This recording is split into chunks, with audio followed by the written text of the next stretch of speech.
You mentioned, Senior Minister, earlier about the US-China relationship that they have to work out, between themselves. And indeed, it is the most decisive relationship in the world, affecting our security and prosperity. Now, President Trump is said to be not a man of war. He also seeks to strike deals. In fact, he's come up with a grand bargain for Mr. Putin and Russia. Do you think a grand bargain is possible between the United States and China?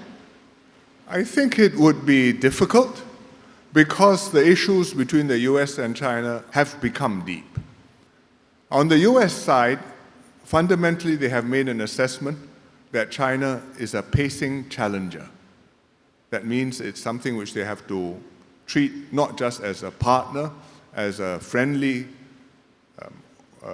country, but something which could pose a challenge, maybe even a threat to them.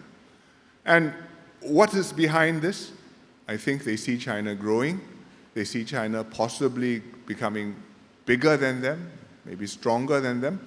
And I think it is not acceptable to the Americans to have this happen, because they see differences between them and China quite fundamentally in terms of ideology, in terms of global influence, in terms of their place in the world. And they have decided that no, they must stay ahead, and one way or the other, they will stay ahead. And they will stop this from happening. On the Chinese side, they see themselves growing. They want to do business with the world, but at the same time, they see America as trying to block their growth. And to them, this is something which is crucial.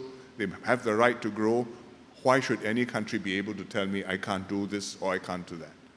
They feel they have the right to technology, they have the right to the same standard of living as the developed countries, and they want to take their rightful place in the world. They see it as their rightful place in the world.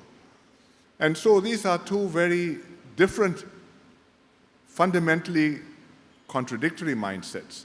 And underlying that, feeding that, are a series of very difficult questions over sovereignty, over security, over values, over political systems, over imbalances in global trade, over technology, over cybersecurity intrusions, which are not easily traded off or packaged together into a grand bargain.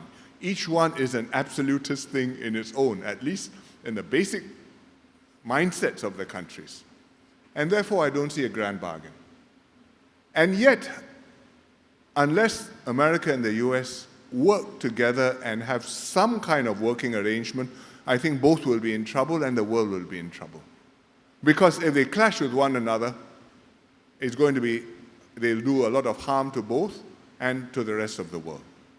And so I hope some accommodation can be worked out. I can imagine some of the things which they have to do that, but it will not be easy.